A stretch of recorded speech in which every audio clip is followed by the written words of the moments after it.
Hello నమస్తే, నేను మీ Lata from Kakinada. ఈరోజు టాపిక్ ఏంటంటే సబ్ కంజెంటల్ హెమరేజ్, దీన్నే ఎస్సిహెచ్ అంటాం.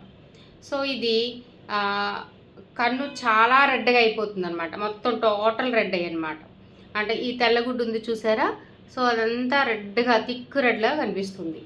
సో అది ఉన్న వాళ్ళకి అది ఎమర్జెన్సీ కాదు, భయపడాల్సిన పని లేదు. సో అది కాకపోతే చూసేయడానికి ఎలా అనిపిస్తుంది అంటే చాలా ప్రమాదం జరిగినంతగా ఎరుపు కనిపిస్తుంది కళ్ళకి. సో దానికి ఎందుకు అలా వస్తుంది అంటే దెబ్బలు తగిలినప్పుడు, అంటే గట్టిగా ఎవరైనా గుద్దినప్పుడు, లేకపోతే గట్టిగా తుమ్మినా, దగ్గిన, హెవీ వెయిట్ లిఫ్ట్ చేసిన, గట్టిగా ముక్కిన, ఒక్కొక్కసారి హర్రర్ మూవీస్ చూస్తున్నప్పుడు నిద్దట్లో పీడకలు వచ్చి సడన్గా లేచిపోతారు.